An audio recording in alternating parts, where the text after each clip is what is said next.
Welcome to Muskegon Rising, a community service project of the Muskegon Rotary Club. Our purpose is to create lasting positive change. We've been doing that here since 1916. So, let's get started. Hello, I'm your host, Aaron Mikey, and welcome to Muskegon Rising, a podcast supported by the Muskegon Rotary Club. Today I'm here with Mike Vogas. Mike is a fellow Rotarian, and he's the founder or the creator or inventor, however you want to term it, of this podcast. Welcome, Mike. It's nice to be here in this seat for a change. It's really unique. Usually you're in the background choreographing this, and now you're sitting here on camera with me, so thanks so much for taking the time. I would be here either way, my brother. Great, thanks. So this podcast was born from a video series that you dreamed up of called This Is What I Do. And this is an initiative, as I said earlier, supported by the Muskegon Rotary Club. How did you come up with this idea, and what role does the Muskegon Rotary Club play in Muskegon Rising? Until I contemplated that question earlier today, it didn't occur to me that this was kind of on my bucket list, and I didn't know it.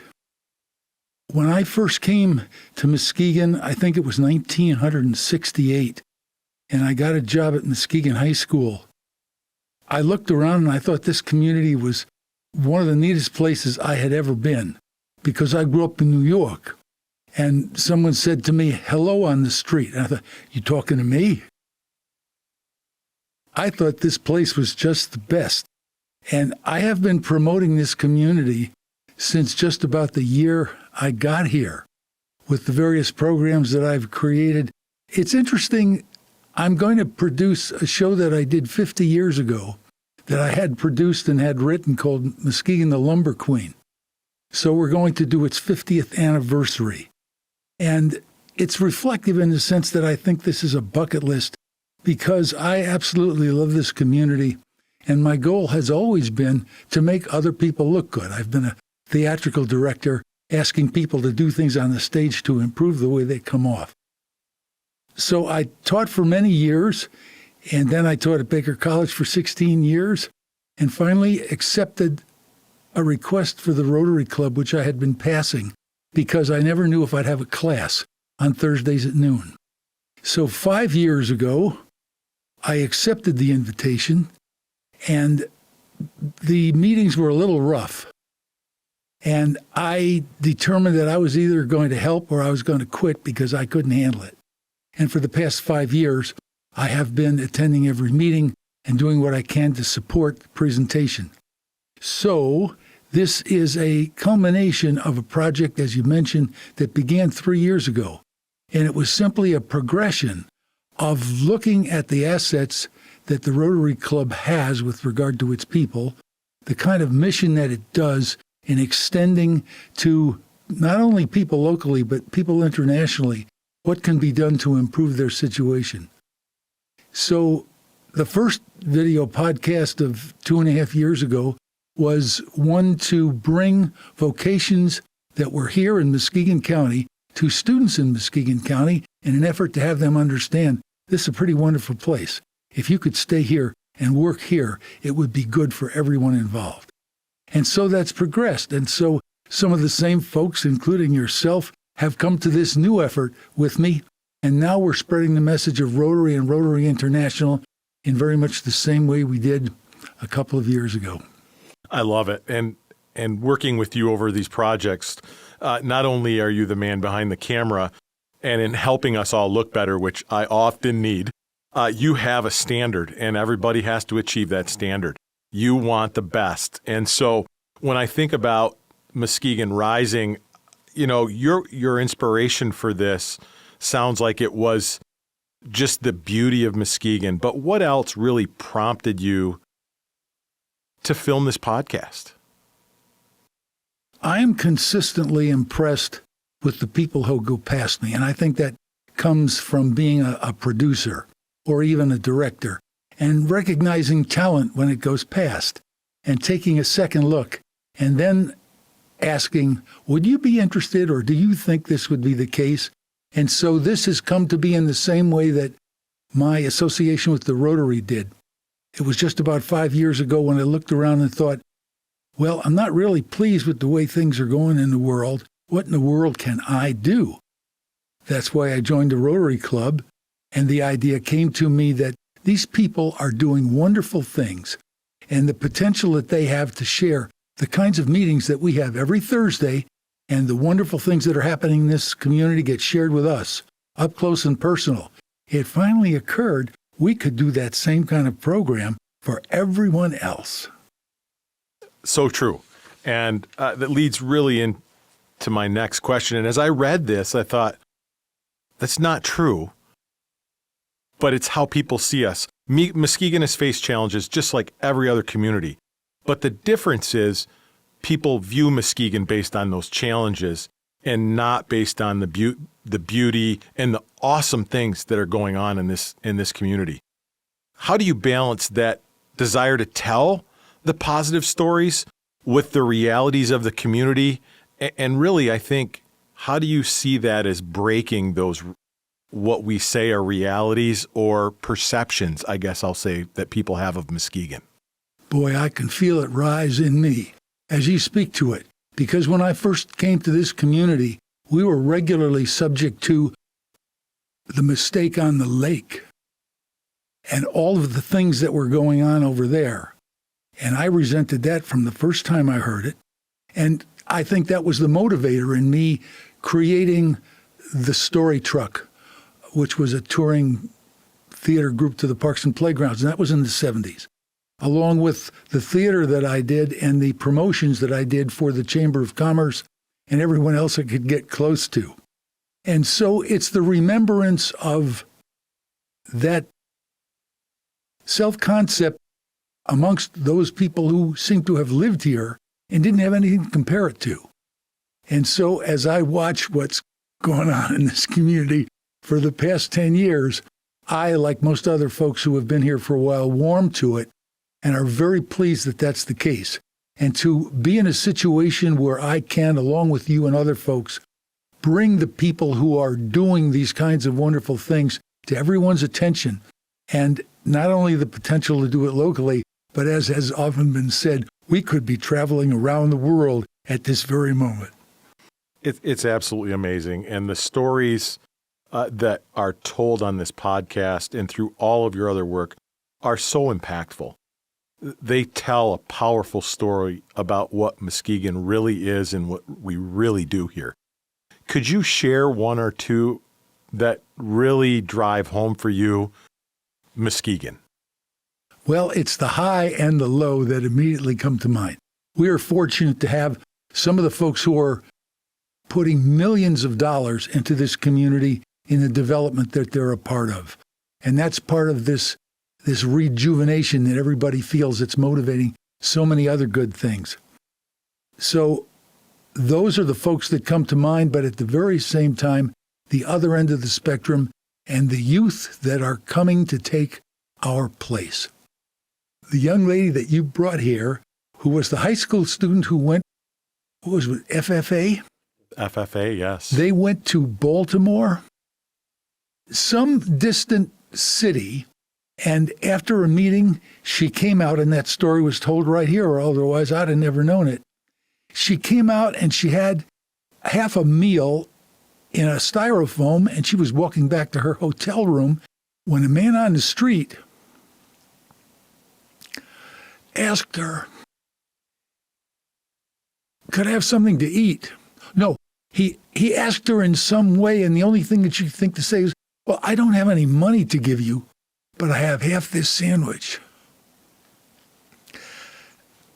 Oh. So she gave him half the sandwich and felt so enervated by that experience that she came back to this community and started a fundraiser, which was called Sock It to Homelessness, whereby she gathered socks to give to people who were homeless.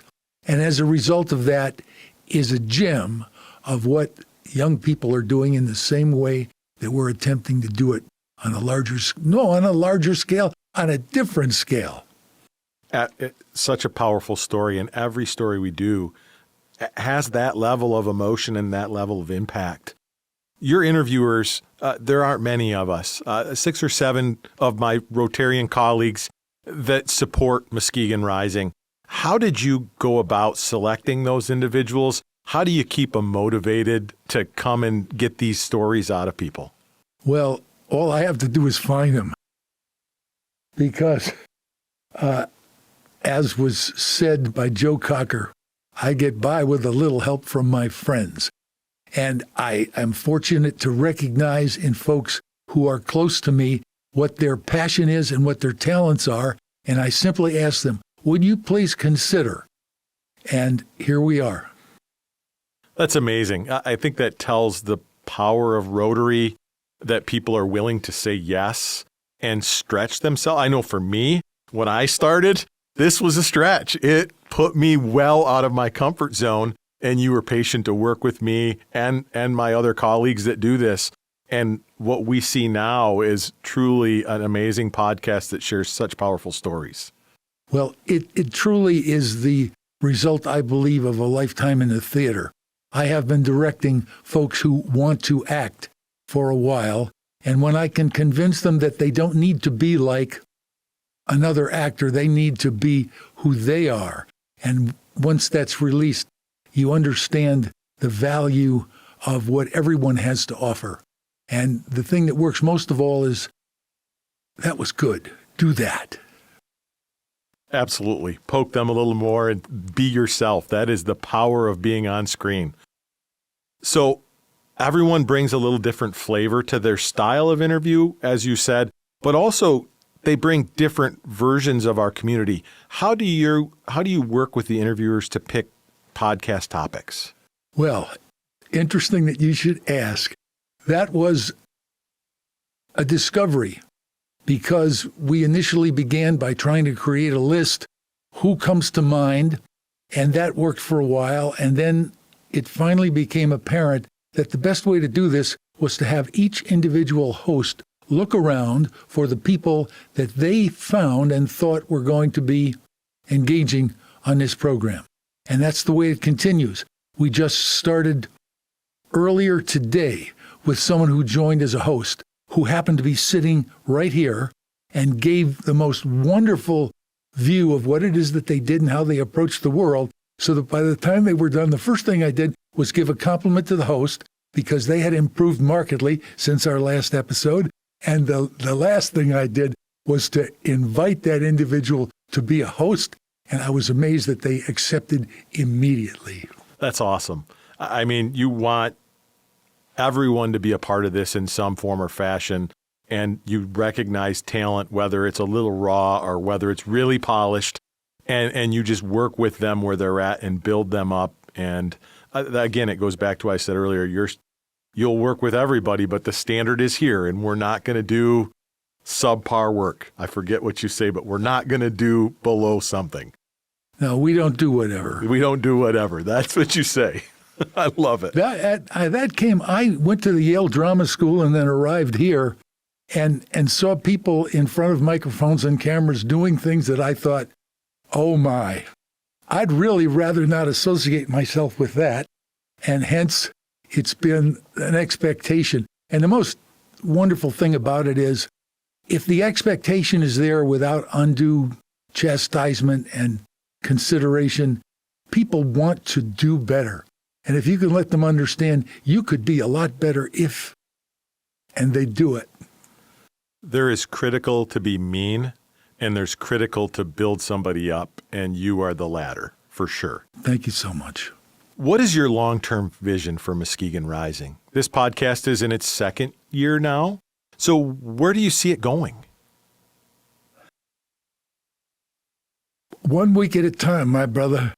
I hope that it will continue on, and I am pleased to say that I hope it will be exactly as I shared with you a moment ago, that we will encounter people that we hadn't before, that have the potential to do things we never thought of.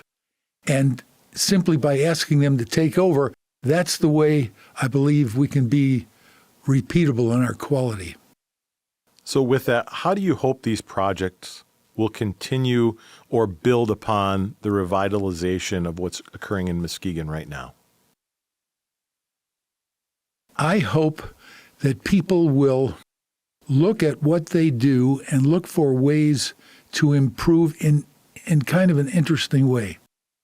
When people are confronted with problems or difficulties, something that vexes them, I would suggest they think about that as a possibility for expending some passion. Because when something bothers you, there isn't anything better to respond with if you can come up with some way to address it and provide a solution. And the way this progression of one to another in the Rotary Club has gone, I believe other people will find releases for their passion and ways to solve problems simply by allowing themselves to try and find a way to make a difference. That's amazing. There's been some challenges, I'm sure, with Muskegon Rising in the podcast. How have you faced those challenges? And how do you create the promotions for the podcasts? I really have to depend on folks such as Jason Piasecki, who is our social managing guru, because I'm old school and I understand what production values are and how to produce good product. How to disseminate it? I can only hope for the best. And I honestly depend on our folks on the social committee and in marketing to help me do that. And folks just like you. That's awesome. So I will say, you might say you're a little old school, but you committed right from the start for videoing this podcast, not just audio, at a point when 99% of podcasts, I believe, were still just audio. And now as I'm listening to podcasts as I drive around the state for work, they are producing video versions of your podcast. So you might be old school, but you were ahead of your time for video podcasts. Well, that only comes from the fact that I've been a video producer for 35 years. So since I had the stuff, I thought, let's record it on the way through. I love it. How has the Muskegon community and our local businesses reacted to Muskegon Rising? Oh, it's been real fun. Keeping track of the social media is pretty much the way to do that. And we release in two directions. One is to the multiple places that podcasts are available as audio only, and the other is our YouTube channel. And the YouTube channel has become more prolific with regard to the number of exposures it provides than anything else. And so even though people like to listen, being able to see what it is that's happening is wonderful. And we have been increasing on a regular basis so that the last time I looked, we are getting close to perhaps 700 to 1,000 exposures each month. And so my goal is not only to tell good stories, but also to bring Rotary branding to more top of mind of people in this community. That's great. And one of the largest clubs in the state, over 240 members. So we've got something for everyone in the Muskegon Rotary Club. So a lot of people are unfamiliar, or as I said earlier, have misconceptions of Muskegon. What is one thing you would want them to know about our city that might surprise them? And how do your projects convey that message? I was way off. I started here in 1968 and decided this was a wonderful place to be, and have watched as other people change their attitudes about where it is that they live. And I hope that the attitude improvement continues on at the pace it is right now. And I look around and I'm completely amazed. I hear people who are the age I was when I first moved here talk about how they had, when they were young, wanted to move away, but now have completely changed their mind. And the dynamic of our community is so wonderfully different that business and everything else is benefiting from it. And I guess we better just hang on. Is there anything else you'd like to share with our listeners? I'm exceedingly glad to be here, and I hope that as a result of this particular project, we can multiply the good things that are happening in our community by some factor more than 2. Mike, thank you so much for your efforts to promote Muskegon. I know all of our podcast interviewers truly appreciate working with you. They see your vision, and we are so blessed to have you making us look good and you helping to make Muskegon a better place. My brother, thank you kindly. Thank you. Thank you for listening to Muskegon Rising, a podcast supported by the Muskegon Rotary Club. For more information, please visit muskegonrotary.org. If you feel something amazing is occurring in the Muskegon area, please email us at muskegonrising@muskegonrotary.org.